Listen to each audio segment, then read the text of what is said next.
Hello guys, welcome to my another blog.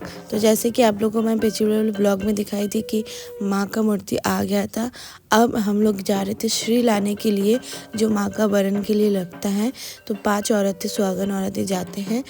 तो इसीलिए हम लोग सब कोई चले गए थे शीतला माँ का मंदिर में। वहीं पे जो आंटी है वो बनाने वाली थी, हर साल वही बनाते हैं। इस साल भी वो बहुत ही अच्छे से, बहुत ही प्यार से बनाई थी, बहुत ही सुंदर लग रहा था। आप लोग भी जब शीतला माता का आशीर्वाद ले लीजिए। यहाँ पे हम लोग भी शीतला माता का आशीर्वाद लिए और श्री लिए, उसके बाद घर की तरफ चले गए। और आप लोग भी आगे का ब्लॉग कंटिन्यू रखिए और देखते रहिए।